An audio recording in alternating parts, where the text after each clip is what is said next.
Mbappe proved that he's the best player on the planet. And Hmm. it's just like Yeah. the narrative now going forward is like he's on this villain arc.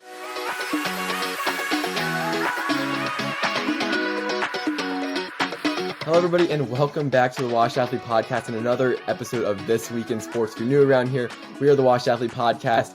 If you are not new around here, you may notice that we are recording virtually instead of in person. Right now, we are all on college break, so we have decided to film this episode virtually. You might get one or two more of these until we make it back on campus. If you're your first time around here, we're normally in-person recording. You might not be able to tell if you're on the audio, but we're not going to get too much into that. What we're here to talk about is sports, and the first thing on our list is the World Cup. We recently had the conclusion of Argentina and France. Crazy game. I mean, like, everyone likes to react in the moment, but like it might be the best soccer game that's ever happened. Yeah, like I don't know if you could write, like, you couldn't write a better game than that. How it was like, oh, Argentina put it away. It was like Messi has this penalty. It's like, all right, it was kind of a soft penalty, but it's like, okay, you know what? He still got it. He was able to put it in. Then Di Maria with an amazing goal. Like a textbook counterattack. Like, literally, I don't watch soccer. That was the coolest thing I've seen. And you were like, that's what it's supposed to look like. Watching the ball just get like, it's like pass, and everybody's just in different spots, and then he like rips the shot from the outside. It was an amazing goal. And they're like, oh, okay, so Argentina's put it away, going into halftime. It's over. Lionel Messi's gonna win his trophy. And then Mbappe just decides, no, I'm going to turn into a superhuman and score a hat trick out of nowhere. That was one of the wildest things I have ever seen. And then went into PKs. That was like, it was so unbelievably stressful during PKs, just like watching. Because, like, you know, obviously everybody like knows, like, okay, it gets down to PKs. But like the idea of like 4 billion people watching you kick a ball, and if you don't make it, your entire country will disown you, is insane. Yeah, I was talking to my dad about it when we were watching together, and I was like, there's no more stressful moment than that right there. World Cup final PKs, because like you could think like, okay, you got to make a game-winning free throw in basketball, in like the Game 7 of the finals, but basketball is a mostly American sport, United States sport, where like this is the World Cup. This is every single country. Even we're hearing all these crazy reactions from American fans. Can you imagine the reactions from like South American countries that Argentina, like, soccer is like their thing? There was so after they won the World Cup, there was 4 million people estimated in the streets. That is the size of like the Netherlands, like the entire population of the Netherlands. So it's an entire country's worth of people were just celebrating. Buenos Aires was absolutely crazy during that parade. Yeah. But I mean, we got to give Messi his flowers. Takes home the World Cup and probably what is going to be his last World Cup. Yeah. And it's just like, I think everyone won in this situation. France is obviously a great team. They have a great young player in Mbappe and a lot of other great talent. And they've obviously established that they are a team to stay for a really long time. They won it 4 years ago. They made it back to the finals, went like so close to winning it again this year. Yeah. But I think for the soccer world to have France, I think most people like to see dynasties. It's fun to watch. It's fun to like see how a team can be so dominant, especially like Golden State Warriors dynasty, now France, and starting maybe a dynasty here. Yeah. In the Miami Heat, Chicago Bulls. It's fun to see greatness happen. So I think we got to see some greatness with France, but we got to see the overall greatness of a player in Messi, who we might never get to see again. Yeah. So I mean, you couldn't draw it up better. No. Than like what happened. Because it was like Messi got his medal, but Mbappe proved that he's the best player on the planet. And it's just like the narrative now going forward is like he's on this villain arc. And if you've seen the pictures of him like returning to France, like when they had like their like ceremony there, he looked like he was gonna light the world on fire. Like he looks so evil and is like ready to score like 10 goals the next World Cup. Yeah, I will pay a lot of money if I can get my dream is to have France in the group stage with the United States, so I can go watch the United States. I mean, I don't know how I'll have the money for that. But we get smoked, and I don't think I have the money to afford that type of game. But like, I would love to have it. You'll watch that team. Yeah, and like, I'm just like, this World Cup was everything I need to be excited for the World Cup in 2026. And I don't know if like I'll remember all like the feelings at this time. in 2026 when it gets like when it's here. But man, right now I'm like amped to try to get to games, and Yeah. looking forward to it. That's awesome. But shifting off the World Cup a little bit, Croatia did win the third place game. No one really cares about the third place game. We're going to talk a little bit of NFL because it's getting spicy now. Like playoff spots are like, if anything wasn't set before, like now it's like they're on the line, and we're going to go through a few key matchups this week where it has like a ton of pull into what happened. So most notably, we are recording this Thursday. It's going to be uploaded on Friday. Right now, as we're recording, the Jags and Jets game is going on, which is massive, like absolutely massive for both teams. Both teams, yeah. I mean, we got the Jags who are trying to come back from their slow start, and they've been looking really good. They beat the Cowboys last week, and now we have the Jets who have kind of like come down to earth a little bit, but are still 7-7, and like they have a 13% chance to make the playoff according to some stats. But like this is the game they need to win out. Yeah, they do. That's the only way they're going to be able to win. And then I think the Jets do need some magic to happen where it's like certain teams need to like lose. I think it's either the Chargers, the Bills, or Miami, I think. But the Jags, they control their own destiny. Like they just need to win out, and they need to hope that they can straight up win the division. Yeah, like that they need to hope that they're able to do that. But right now, the Jets look bad. Well, specifically, the offense looks terrible with Zach Wilson at quarterback. Yeah. Their defense looks very, very solid, but my God, I was literally just watching the first half. They had 66 yards of total offense in the first half. Evan Ingram has more yards than that on the Jags side, so that's, I think, saying enough. That's funny. I watched an Instagram reel today about someone saying like why you should bet the under for Evan Ingram. Oh, and he's got 66 yards in the first half, over 66 in the first half. Exactly, that's funny. Yeah, so that person is down tremendous. Yeah, the Jets need to figure it out. I mean, there was a funny image that came up talking about the comparison of the AFC quarterbacks and the NFC quarterbacks in terms of where they were drafted. Yeah, like all the AFC quarterbacks are first rounders, and like the Jets haven't been able to find their guy, so they can't compete. I mean, you got Trevor Lawrence here, who right now is making a bid to be a top 5 quarterback in the league. With the way he's been playing the last couple of weeks, and on the other side, you have Mike White as the starter, your second overall pick, who can't play football, and then Joe Flacco sitting in a big like coat on the sideline, maybe hoping to come in. And Joe Flacco's so washed. It's his corpse. Like that is like he doesn't want to be there. I was literally just like while I was watching the game, he was like standing on the sideline, just rain pouring down. He's just got his hands in like the little pocket thing, and he just looked like he was like, well, I'm here to pay my kids' college tuition. Like I don't care about any of this. And literally, so Mike White, though, who is injured, was very focused on the game. He was like ready to go because he was wearing 3 hoodies. He was wearing 3 hoodies, and actually during the week, Mike White tried to see 9 different doctors to have one of them clear him for the game, even though he had like 6 broken ribs. I read that story and I was like, man, because like I think I sent our group chat the message, and I was like, it was like, oh, if 9 doctors cleared Mike White, I don't think the 10th doctor is going to be saying, yeah, I don't think you can play. I don't think you should trust the 10th doctor at that point. Yeah. I saw that and I was like, geez, Zach, like just give it up, champ. Yeah, exactly. Mike White he's a dog, but right now he cannot play. There's no shot. No, cannot play. No shot. But then shifting to the next game, and I want to talk about this Browns Saints game because it looks small on paper. You look 5-9 Saints, 6-8 Browns. I don't think the Browns can make the playoffs, but I wanted to mention it because if you're a Browns fan and like 6-8 is not bad from where you started, and you can finish out the season at 9-8, I think you feel really good about your chances going into next year with Deshaun Watson after busting off some rust a little bit. Yeah. Yeah. I mean, so I would definitely say that like it's, yeah, I mean, they were fine with Jacoby Brissett, and I think it is going to take some time for Deshaun Watson to like get back into it. But I feel like they're also getting a little antsy, like, okay, man, we gave you like $300 million, like, come on. Mm-hmm.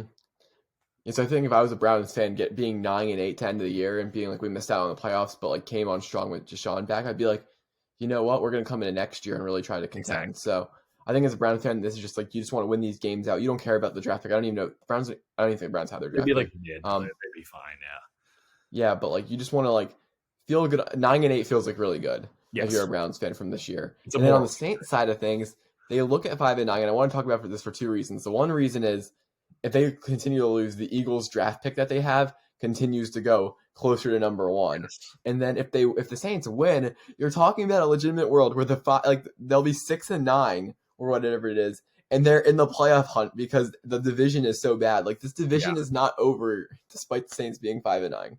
Yeah, because the NFC South is atrocious this year, solely because the Buccaneers are just so unbelievably washed. Yeah, and like all it takes is for the Saints to win, the Bucs to lose, and then suddenly the Saints are either first place or tied for first place in the division. So I mean, these records for the Panthers and the Saints and the Falcons and Bucs all look bad, but like they're all like actively fighting for the spot, and there's only going to be one getting out because they're not going to get the wild cards. Yeah. So that's a very important game. And then an equally important game is, Peter, your Giants versus the Vikings. Well, so let me just put this out there. They're probably not going to beat the Vikings, but they have a shot, I feel like, because the Vikings are a really weird team where sometimes they will absolutely show up, but then other times they just don't. And like, I don't know which Vikings team is going to come out there. The only issue is that we are still without our starting free safety and our number one corner. So I have a feeling Justin Jefferson might be sort of torching us this Might have a day. So if I were a betting man, which I'm not, but maybe you should bet the Justin Jefferson over personally. But I bet that line is so high. I could not even imagine what that line would be at. I don't want to hear it because I know it's going to be something ridiculous. But I mean, the thing is that like the Giants, the front four of the Giants now is finally back and healthy.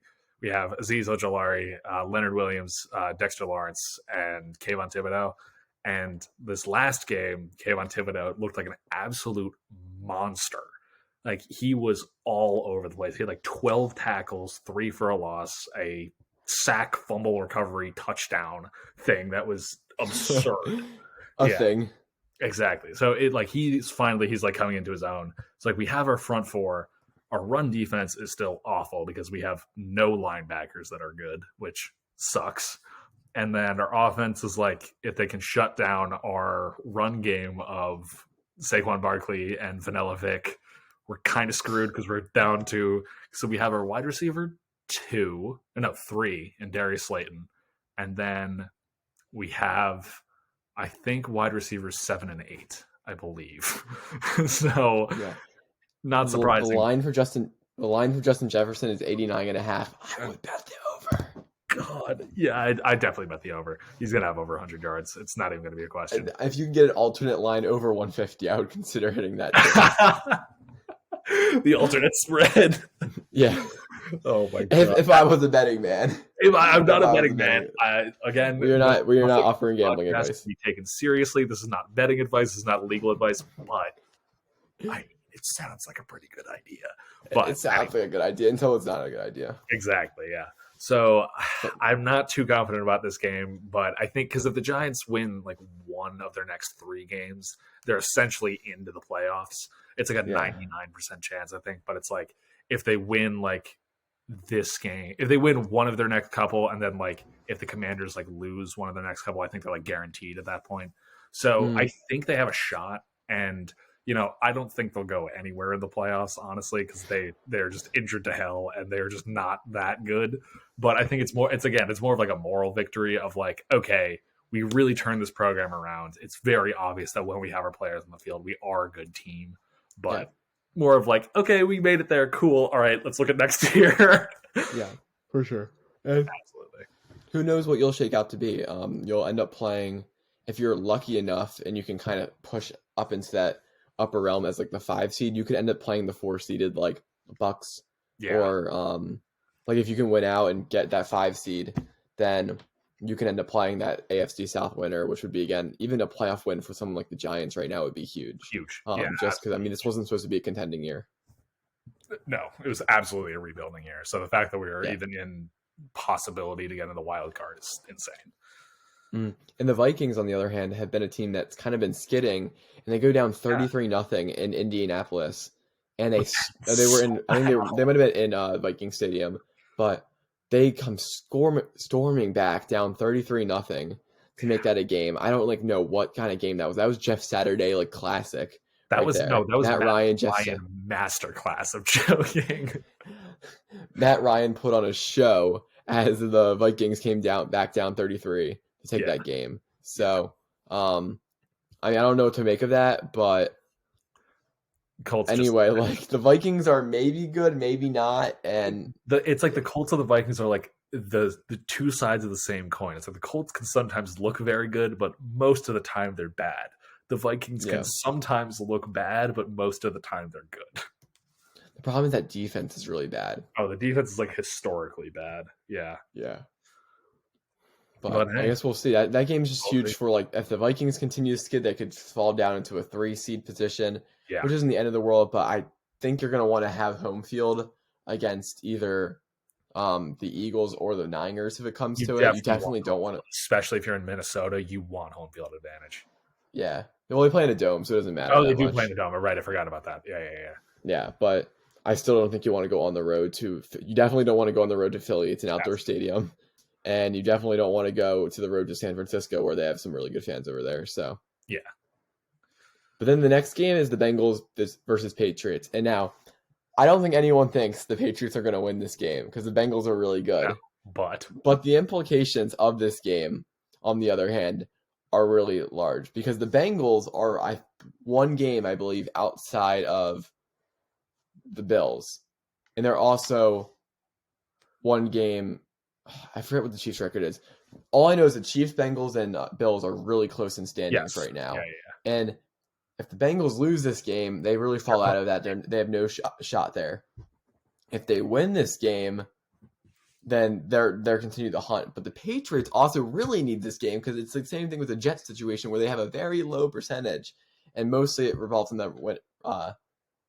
them winning out. But the reason I say this is we've seen this with Bill Belichick before. Come on. We've seen it. A game that you have no business winning, and you walk in there, and you make Joe Burrow and Jamar Chase look like your local rec league. Exactly. He's either going to put on a clinic of how to defensively shut down superstars, or they're going to put up 50. And there's no in between for this game. No in between. So I would never, if I was a betting man, I would not bet the Patriots to win this game. I'm just saying that if it's close in the fourth quarter, I told you so. Yeah, exactly. And after, let's talk about for a minute the Patriots against the Raiders collapse. What the heck? And I saw a bunch of interviews afterwards, and all the players, Mac Jones, Jacoby Myers, and I forget who caught the ball. But they all the three of them took the blame and put it all on themselves. So they obviously know they messed up, but golly, that was I've taken a knee and go in overtime. Just the first lateral made sense. It wasn't a dangerous lateral at all. No, that was just sense backwards towards somebody. Maybe he'll get some more yards, and then we'll see. Yeah, but then Jacoby Myers chucks the ball to all people of Mac Jones, and then Chandler Jones is just standing there. Just catches it, turns. Mac Jones sees a freight train in front of him and just gets his head dribbled against the ground. Oh my god! Honestly, I'm kind of glad that happened to Mac. I don't know. I'm not a big Mac Jones guy. I was kind of good for Chandler Jones. Oh my god! I don't know why, but Mac and Cheese got put in the ground. But I did see some people critiquing his tackling and be he needed to tackle better. I was like, what do you expect from him? He's been in an awful position, and Chandler Jones isn't some scrum player. He's really good. He's a really good player. Yeah, he's crazy athletic. He might have won. He might have made the Pro Bowl. Yeah, he is last year. Didn't he lead the league in sacks last year? So he was something. It was good last year. Yeah. And he was on the Patriots for a really long time too. He was a really good player. He's a good player. So I was people were critiquing the tackling, and I was I wouldn't do that. Mac Jones is not a headhunter. Let's settle down there. Yeah. The fact that they didn't throw a Hail Mary from that spot on the field, that was embarrassing. They were oh, Mac can't throw it that far, and I was God, it's so bad, so bad. It's a bad situation over there in New England with quarterbacks. Bad situation. Yeah. There's a lot of bad quarterback situations in the league. We'll talk about that another time on This Week in Sports. But moving on to the next big game, and there's a lot of big games this week. It's getting close. Every game's important, but just picking up some highlights. Lions, Panthers, and this is important for many reasons. The Panthers, as we talked about with the AFC South, they're not, despite having a terrible record, they are not out of the playoff picture. Somehow. They can still make it, and it wouldn't even take that much. So they're still very much in the hunt. And if you're a Panthers fan and you have a shot, if you make the playoffs this year after all that's happened, insane. Like your owner's thrilled. Like you get playoff revenue for like being trash. Yeah, just absolute hot garbage. Yet somehow you're like, we're here. Sam Darnold comes in. Baker Mayfield comes in. Like during the year, like you're like, PJ Walker what's was going in on there? Who was like an XFL? PJ Walker was starting. You fire Matt Rule midseason. I think you also fire the OC. Yeah. So you just got like all these interim coaches all over the place. You still don't have a quarterback that's viable. You have no receiving core. You traded Christian McCaffrey in the middle of the year. Like your team's a train wreck. The only thing that's good about your team is the defense and J.C. Horn and like Brian Burns. But like other than that, no one. So you have a solid defense, not great defense, a solid defense with a dog water offense. Yeah. And somehow you can still make the playoffs. Like that's ridiculous. They're gonna have they might have like a top 10 pick and they might be able to make the playoffs. Like that would be nuts. That is the dumbest sentence I have ever heard. Like they'd be first round exits and then turn around and be like, yeah, we got the 8th overall pick. Yeah. I want to give a quick message real quick because I think everyone hated on the NFC East last year, like the NFC least for being such a bad division. The AFC South is way worse than the NFC least last year. Like they are such a bad division because it's not even because the thing is about the NFC East is like, oh, they're a bad division. It's like, well, the Eagles and Cowboys were decent. It was just Washington and the Giants were terrible. Like, but across the board, the NFC South is bad. They are just not good. There's no good team anywhere in there. Yeah, no, everyone was just hating on the NFC East last year for being so bad, like all these jokes and memes, and I'm like, the AFC South objectively like just a worse division. Yeah, like, it's terrible. There's not really much of a world where any team's over 500. No, like the Commanders who are last placed in the NFC East would be like a game and a half ahead in that division, I think. Yeah, it's wild, and they also have to play interdivision games against Eagles, Cowboys, and Giants, which makes it like hard. So, but and then for the Lions, obviously they're doing the kind of same thing Jacksonville's doing, but they did it a little bit earlier, where they're like rocketing at the perfect time. Yes, to make the playoffs, and one game can pretty much derail them, like a lot of other teams. Fortunately, the NFC is a lot easier to make than the AFC at this point in time, but still for the Lions, you can't take any of these games for granted. Especially, I think they might be in the road in Carolina, so they got to win a road game. Yeah. Lions defense still isn't good. So it'll be interesting to see that game because that has a ton of implications. I mean, all of a sudden, like, if the Saints lose, which I think they will, if the Saints lose, the Bucs lose, and the Falcons lose, and the Panthers win, suddenly the Panthers looking good, and they might that final game against Tampa Bay at the end of the year might have everything. Imagine Tom Brady in Carolina playing against maybe Sam Darnold at quarterback. Who knows? For the playoff spot. Gets flexed to Saturday primetime. Flexed to Saturday primetime is just the worst game anyone's ever seen. Such a bad game. There's been some bad games recently where there's just like no scoring going on, and I'm man, this is terrible. I mean, the Bucs went up 17-0 on the Bengals spotted the Bucs 17 points and came back and won. And it wasn't close. It wasn't. Like second half, Bengals were mauling them. It was disgusting. It was. But transitioning off of the NFL, we're going to go through some NBA points here. I wanted to mention John Morant went on television. Like, people asking what teams he's afraid, like what teams that look scary in the league. He says the Celtics. Then the interviewer gives him a chance to like anyone in the West. He goes, "I'm not scared of anyone in the West." And the funniest thing about this is John Morant's been in the league for 3 years. John Morant has no good playoff experience. He's not made the Western Conference Finals. He's not made an NBA Finals. And anything like he's a great young player. I'm a big John Morant fan, but I was like, bro, you're not afraid of anyone in the West. Like you haven't. Like I don't. Do they I think they won that Minnesota series last year. But I besides think that so. Minnesota series, they didn't win another. Like they only won one playoff series before, and they're like, we're not scared of anyone in the West. I was like, how about who beat you in the playoffs last year? Like, are you scared of them? That's such a good, and like, isn't the West like really deep too? Like, there's like a lot of like top heavy, like So good teams. so good. And that was another point on this list. I mean, I pulled the NBA standings real quick because I don't have them like right on me, but I know. Let's just read through it. The Nuggets, Grizzlies, Pelicans, and Suns, Clippers, Kings, and Blazers are all separated by 3 games.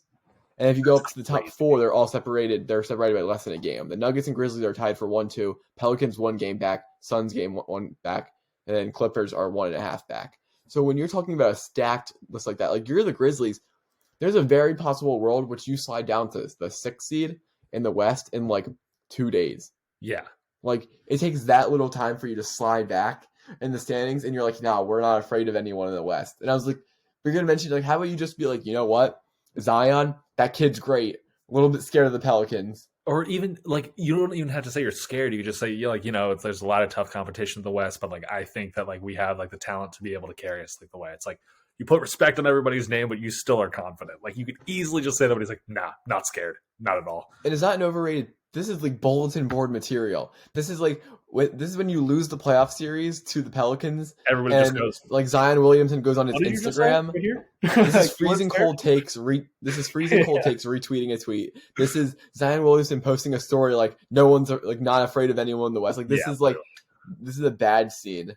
God, Joe. And then so we talked about kind of the West. I mean, the West is full of great teams right now. The Nuggets, Jokic has really come into his own a lot more, which is really Didn't he good. have, like 27 rebounds in a game recently or something like that. He just had like 40, 27, and 8 or something. And it's going to be one of the highest scored games of all time. There's a stat called game score. Yeah, because that like it's just like how measures much all he stats. contributed to the game. Yeah, Yeah. And Joel Embiid recently just had a top 7 or 8 performance of all time with that 60 bomb, yeah. 60, 11, and 8 against Utah a while back. And then Jokic, I would love to see where this game ends up. Because it was, I read the stat line and I was like, That's like a Wilt I was like- Chamberlain stat line. It's like this isn't real. Like, what are you even Yeah. saying? all right, I'm looking at game score right now, and it doesn't look like They probably don't have that Joel Embiid game was number 7 of all time. The Devin Booker 70 is right above that. And I don't see Jokic's game on here, which means it probably just didn't get in here yet. Yeah. Shout out to Joel Embiid for being on this list twice. Why is Fred VanVleet on this list? Anyway, but no, so that was crazy. Like the Nuggets are finally starting to roll a little bit, and they'll get more healthy, so that's exciting to see. The Suns have just been kind of doing their thing, still floating around. They just need more talent. Recently, we got mentioned. Robert Sarver sold the team, so that trash ass owner is out of there. Racist, misogynistic, everything. Like, get him out of there. He's gone. And what's really cool is Net Ishaba, guy who owns a big mortgage firm that kind of competes with Rocket Mortgage and Dan Gilbert. He played basketball at Michigan State. He was a bench player, but he played basketball over there. He's been looking to invest for a while. He bought the Mercury, who was the WNBA team, and then the Suns. So really, I think like a good ownership shift, which is going to focus on like making this the best basketball team ever, and then best basketball team it can possibly be. And then also like everyone says that like he's a really really good like company owner, gives a lot of bonuses and stuff. So maybe like no one will hate. Everyone. Wow, imagine an owner that won't be evil. Yeah, literally. That's the standard nowadays. And then the last thing I want to note is my boy, as a Sixers fan, my boy Joel Embiid, slowly and quietly averaging 33 points a game, and I feel like no one is talking about it. Oh yeah, because isn't the MVP race like so ridiculous at this point, where it's like you can have like such a good season, and it's like you're like 4th on the list. Yeah, Joel Embiid right now is the 5th seed in the East, which he's going to need to be higher if he wants to win MVP. Granted, they're only like a game out of 4, and then 2 games out of 2 games out of 3rd. So like there's still a lot of time, but I mean to be averaging 33 points and no one to be talking about it is nuts. So mind you, also like that their record in the East would be like tied for 3rd in the West. So like they're right up there with some of the league's best teams, and No James Harden for most of the year. Tyrese Maxey still injured. He's averaged out like 33 points and just being dominant force. Yeah. And do you think when those players come back, he'll be averaging less points or more? I think it'll probably be very similar. He might fall down to like 30 points a game, but then just he's overall, going to get the Sixers will score more. He's going to get when the Sixers never shy away from just feeding Joel Embiid when he's like playing really well. Like you'll watch plays where Joel Embiid just stays at the 3-point line the entire shot clock and just like walks up to the free throw line and goes and then like drills it and you're just like standing there holding his hands out just waiting. Yeah. So that's the NBA update. I mean, we'll get obviously into the NBA season a lot more as the NFL season concludes, and we'll probably be talking a lot just about the NFL coming up in a couple of weeks. But until next time, that's going to be this episode of This Week in Sports. If you're new around here and you liked what you saw, please go check out our other episodes. We did a great World Cup episode last time, really revolving around Messi and Argentina and the World Cup final. And we have other podcasts where we kind of just talk about anything that's going on in our lives, what we're doing in college. We have me, Raj, Peter, Jacob, and Andre all on that podcast at times. So it's a good listen. If you like it, make sure you drop a like if you made it this far. Drop us subscribe, and we will see you next time on Watch Out.